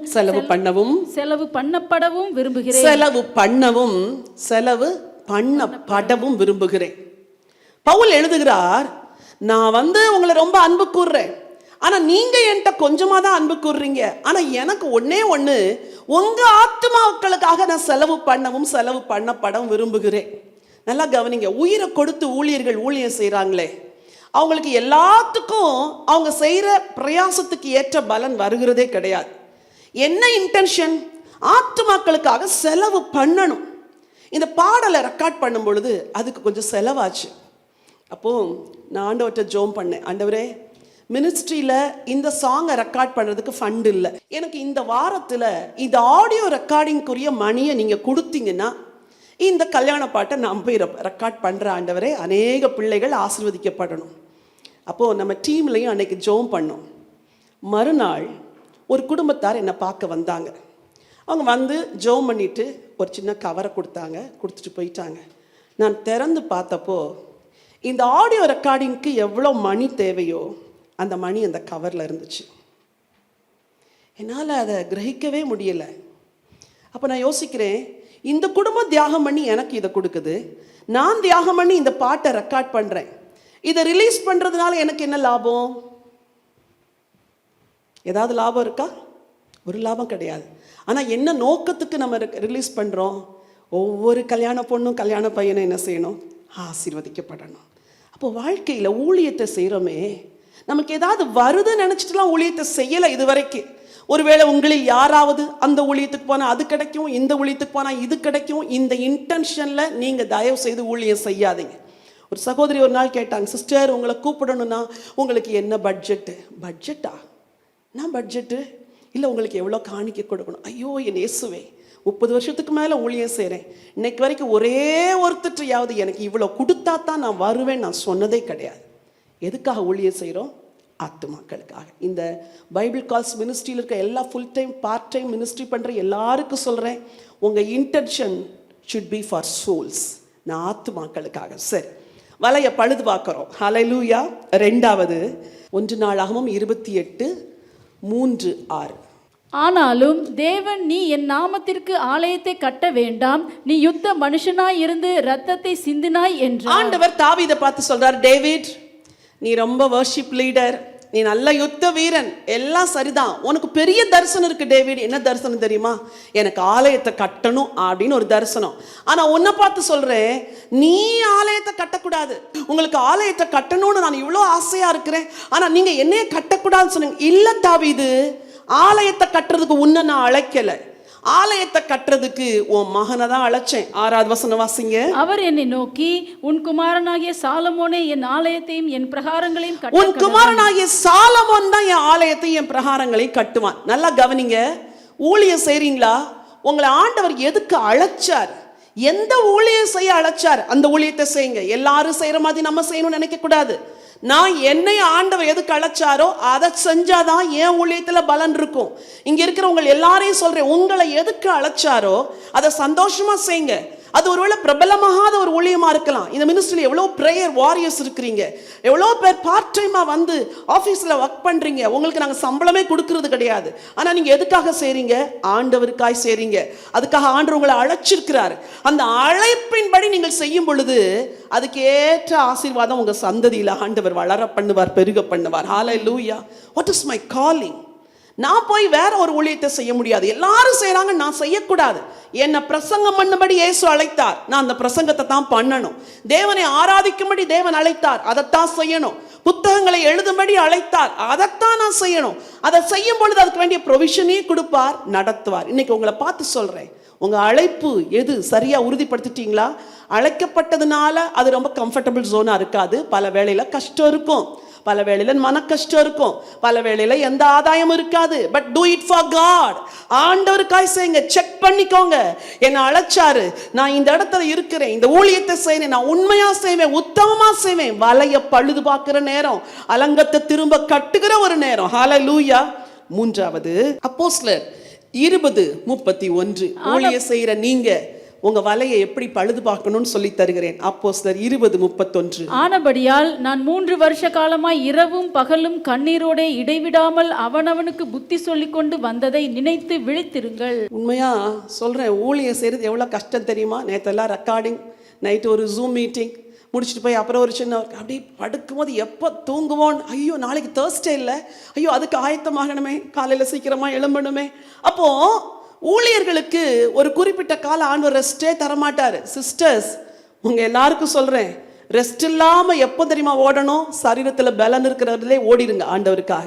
அப்புறம் முட்டு வலி, இடுப்பு வலி, கை வலி, கால் வலி, எல்லா வலியும் வந்த பிறகு ஆண்டுக்காக ஓடவே முடியாது.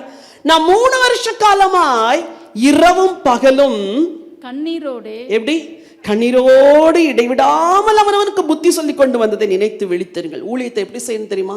கண்ணீரோடு செய்யணும். ஊழியத்தை கண்ணீரோடு செய்யணும், ஜெபத்தோட செய்யணும், பிரயாசத்தோட செய்யணும். ரெஸ்ட் கிடையாது, ரெஸ்ட் எடுங்க. ஆனா தேவையில்லாத ஊழியத்தை நிறுத்தாதீங்க.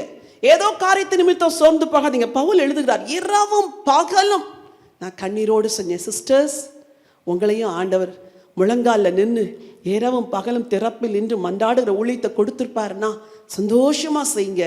ஆத்தும பாரத்தோடு செய்யுங்க, கண்ணீரோடு செய்யுங்க. நான் முதல்ல சொன்னேன், ஆத்துமாக்களுக்காக ஊழியம் செய்யணும், அழைப்பின்படி ஊழியம் செய்யணும், அதிக பாரத்தோடு கண்ணீரோடு ஊழியம் செய்யணும். அப்போஸ்தலர் 20:23 வாசியுங்கள். கட்டுகளும் உபத்திரவங்களும் எனக்கு வைத்திருக்கிறதென்று பரிசுத்த ஆவியானவர் பட்டணந்தோறும் தெரிவிக்கிறதை மாத்திரம் அறிந்திருக்கிறேன். ஆகிலும் அவைகளில் ஒன்றையும் குறித்து கவலைப்படேன். என் பிராணனையும் நான் அருமையாக எண்ணேன். என் ஓட்டத்தை சந்தோஷத்தோட முடிக்கவும் தேவனுடைய கிருபையின் சுவிசேஷத்தை பிரசங்கம் பண்ணும்படிக்கு நான் கர்த்தராகிய இயேசுவினிடத்தில் பெற்ற ஊழியத்தை நிறைவேற்றவுமே விரும்புகிறேன். அப்போஸ்தலனாகிய பவுலை ஆண்டவர் அழைச்சார். 9ஆம் அதிகாரத்துல இங்க சொல்றாரு, எல்லாம் கட்டுகள் தான், உபத்திரவம் தான், ஆனா அர்ப்பணிச்சுட்டேன், ஆனா எழுதி கொடுத்துட்டேன், ஆனா வாக்கு கொடுத்துட்டேன், ஆனா ஊழியத்தை கடைசி வரைக்கும் செய்வேன்னு சொல்லிட்டேன், ஊழியத்தை நிறைவேற்ற விரும்புகிறேன். நெக்ஸ்ட் சொல்றேன், கட்டுகள் உபத்திரத்தை பார்த்து நின்றீங்களா? அவங்க என்னை அப்படி சொல்லிட்டாங்க, இவங்க என்னை இப்படி சொல்லிட்டாங்க, இவங்க என்னை இந்த கேள்வி கேட்டாங்க, அவங்க என்னை அப்படி ட்ரீட் பண்ணிட்டாங்க, இதெல்லாம் உங்களை ஊழியத்திலேருந்து நிறுத்துதா? ஊழியத்தில் சுயத்தை வித்துறணும். சரியா? சுயத்தை வித்துறணும், இயேசுவுக்கு செத்துறணும். அப்பதான் ஊழியம் செய்ய முடியும். நம்மளை அவமதிக்கிறவங்க எவ்வளோ பேர் இருக்கிறாங்க தெரியுமா? நாங்கள் இன்றைக்கெல்லாம் நிற்கிறோமே மேடையில், அவமானங்கள் ஆகிய மாலைகள், நிந்தைகள் ஆகிய மாலைகள் இதெல்லாம் வாங்கி மேலே போட்டுக்கிட்டு ஸ்தோத்திரம் பண்ணிட்டு தான் வந்து இங்கே நிற்கிறோம்.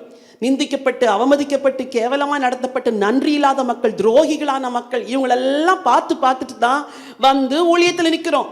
ஊழியம் நிற்காது, அதுக்கு ஒருத்தர் ரத்த சிந்தி தான் நம்மளை அழைச்சிருக்கிறாரு. அர்ப்பணம் வேணும் ஊழியத்தில். என்ன வந்தாலும் பரவாயில்ல, கட்டுகள் உபத்திரவங்கள் வச்சிருக்கிறது எனக்கு தெரியும், ஆனாலும் கூட என் ஓட்டத்தை நான் ஓடி முடிக்கணும், எனக்கு ஆண்டவர் கொடுத்த ஊழியத்தை செய்யணும். இன்னைக்கு போய் ராத்திரி கேளுங்க, என்னை எதுக்குப்பா அழைச்சிங்க, என்னை எந்த ஊழியத்துக்குப்பா அழைச்சிங்க? நான் அர்ப்பணிக்கிறேன் ஆண்டவரே, நான் இடையில நிறுத்திட்டேன் ஆண்டவரே, நான் திரும்ப வர்றேன் ஆண்டவரே, திரும்ப ஓடுவேன்.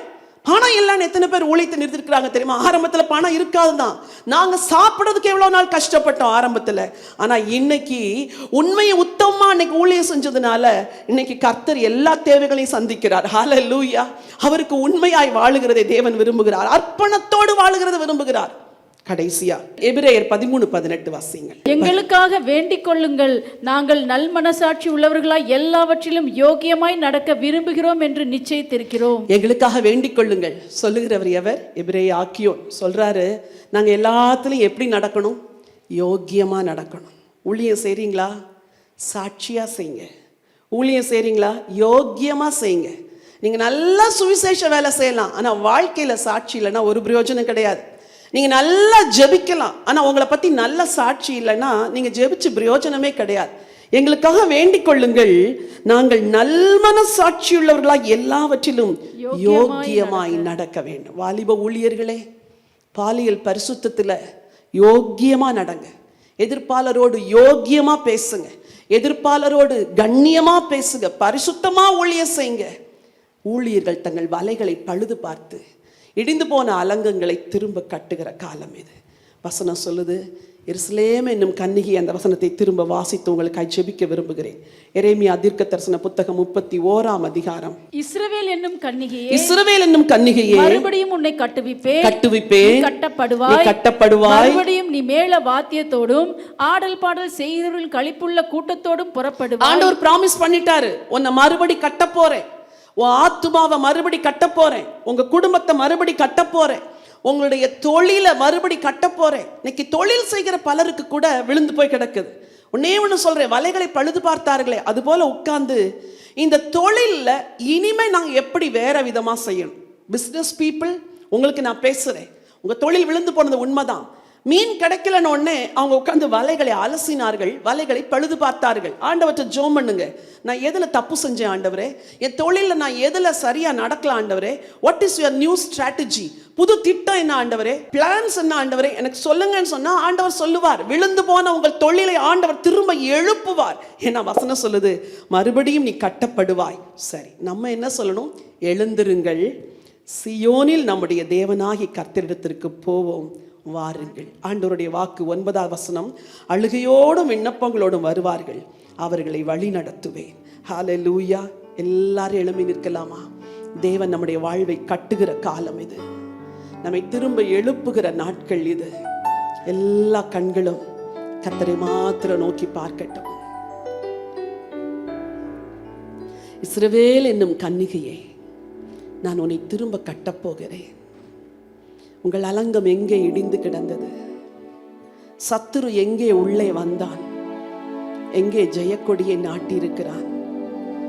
ஐயோ, பாதுகாப்பின் அலங்கம் இல்லாததினாலே குடும்பங்கள் சின்ன பின்னமாகி கிடக்கிறது, ஆத்துமா உடைக்கப்பட்டு கிடக்கிறது, தொழில் வேலைகள் கீழே விழுந்து கிடக்கிறது, திரும்ப எழும்ப முடியாத தொழில் அதிபர்கள் எவ்வளவு பேர்.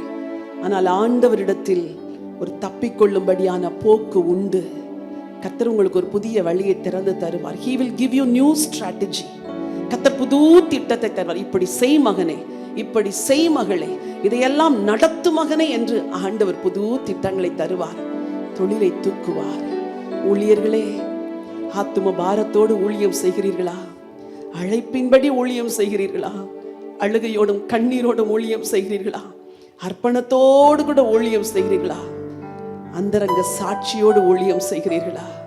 நம்மையே அலசி ஆராய்ந்து பார்க்கலாம். ஹல்லேலூயா. எல்லாரும் வாயை திறந்த ஆண்டவருக்கு நன்றி சொல்லலாமா? எழுந்திருங்கள், சியோனில் நம்முடைய தேவனாகிய கர்த்தரிடத்திற்கு போவோம், வாருங்கள். அவர்தான் நம்முடைய காயங்களை கட்டுகிறவர், அவர்தான் நம்முடைய ரணங்களை ஆற்றுகிறவர், அவர்தான் நம்முடைய ஆத்துமாவில் இருக்கிற அலங்கோலங்களை சீர்படுத்துகிறவர், நம்முடைய குடும்பங்களில் இருக்கிற அலங்கோலங்களை சரிப்படுத்துகிறவர் அவர்தான். வாயை திறந்து சொல்லுங்க, என் வாழ்க்கையை கட்டுங்க ஆண்டவரே. எல்லாரும் ஒரு 2 நிமிஷம் ஜெபம் பண்ணலாமா? வாயை திறந்து சொல்லுங்க, என் ஆத்துமாவை கட்டுங்க ஆண்டவரே. என் ஆத்துமாவில் பழுதாய் போனதை எல்லாம் சீர்படுத்துங்க ஆண்டவரே. என் குடும்பத்தின் அலங்கத்தை கட்டுங்க ஆண்டவரே. என் தொழிலின் அலங்கத்தை கட்டுங்கப்பா. என் ஊழியத்தை கட்டுங்கப்பா. நான் உங்கள்கிட்ட திரும்புறேன் ஆண்டவரே, திரும்புறப்பா. ஹல்லேலூயா. Thank you Holy Spirit. எங்களை உணர்த்துங்க ஆண்டவரே. இது ஏதோ ஒரு செய்தியாய் மட்டும் போயிடக்கூடாது ஆண்டவரே.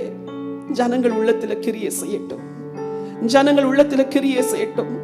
ஒவ்வொருவருடைய ஆத்துமா கட்டப்படட்டும். பூமிக்குரியவைகளை அல்ல, மேலானவைகளை நாடும்படி எங்களை திருப்புங்க ஆண்டவரே. இந்த மண்ணுக்குரியவைகளை அல்ல, விண்ணுக்குரியவர்களை பார்க்கும்படி ஜனத்தை திருப்புங்க ஆண்டவரே. ஒவ்வொரு தனி மனிதனையும் மனுஷியும் திருப்புங்க ஆண்டவரே. ஒவ்வொரு குடும்பத்தும் திரும்ப எழும்பும்படி செய்யுங்கப்பா. ஒவ்வொரு குடும்பமும் திரும்ப எழும்பும்படி செய்யுங்கப்பா. ஒவ்வொரு ஊழியமும் திரும்ப எழும்பட்டு ஊழியர்கள் எழும்புவார்களாக ஆண்டவரே. தொழிலில் விழுந்து போனவர்களை எல்லாம் தூக்கி எடுங்க ஆண்டவரே. கர்த்தருடைய ஜனத்திற்கு இறங்கி தூக்கி எடுக்கிற நாட்களாய் இருக்கிறதற்காய் உமக்கு கோடான கோடி ஸ்தோத்திரம். இந்த வேளையில கர்த்தருடைய கிருபை இறங்குவதாக, இறங்குவதாக. உன்னை கட்டுவிப்பேன் என்று சொன்ன கர்த்தர் ஒவ்வொருவருடைய வாழ்க்கையை கட்ட போறதற்காய் உமக்கு நன்றி.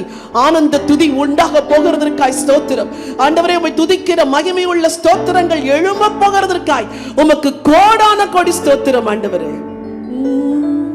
ஆனந்த துதி ஒலி கேட்கும், ஆடல் பாடல் சத்தமும் தோனிக்கும், ஆகாய விண்மீனாய் அவர் ஜனம் பெருகும், ஆண்டவர் வாக்கு பலிக்கும்.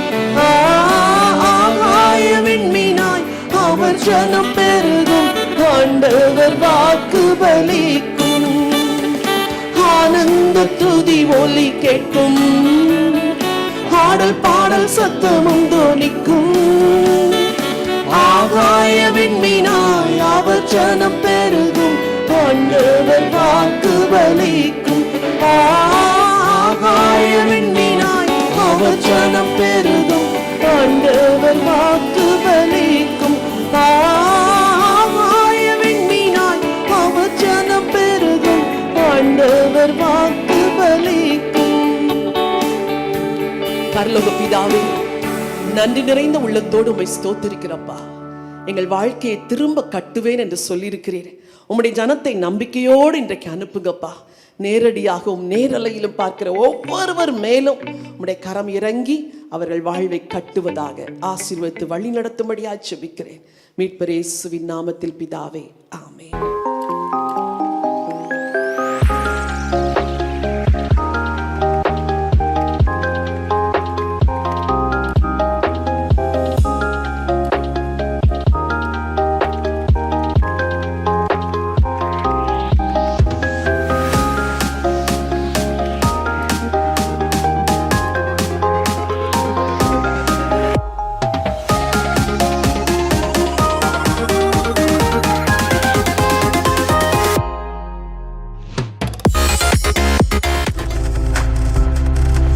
நீங்கள் பார்த்துக் கொண்டிருப்பது உங்கள் ஜாய் டிவி. உங்கள் துக்கம் சந்தோஷமாய் மாறும்.